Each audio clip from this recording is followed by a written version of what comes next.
पृथ्वीराज चव्हाण म्हणतायत की ही अनपेक्षित निवड आहे आणि हर्षवर्धन सत्ता राज्याला माहिती नाही. की बाबांनी अशी टीका करणं उचितच नाही. बाबा मुख्यमंत्री हे आहे राज्याला शेवटपर्यंत कळलंच नाही.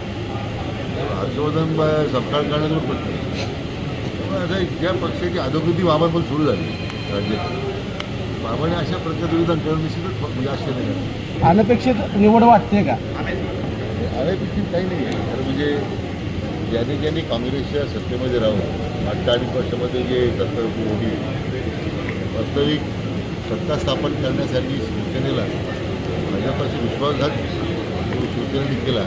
त्या अशा यात एकूण जे होतं त्यांचा कुठेही तत्वाशी संबंध नव्हता. अशी करून सत्ता स्थापन केली, सत्ता गाजवून काही भावी मुख्यमंत्री पराभूत झाले. मला वाटतं आता या अडचणीच्या काळामध्ये खरं पक्षनिष्ठ अधिक निष्ठेनं अधिक काम करण्याची गरज होती.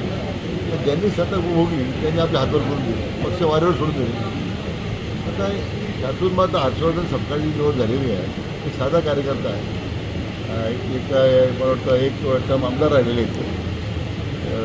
मग त्या हर्षवर्धन सपकाळ आता मला अध्यक्षपदाची मला चिंता नाही. काँग्रेसचे लोक त्यांना किती मदत करतात हे पाहण्यासाठी. एबीपी माझा, उघडा डोळे बघा नीट.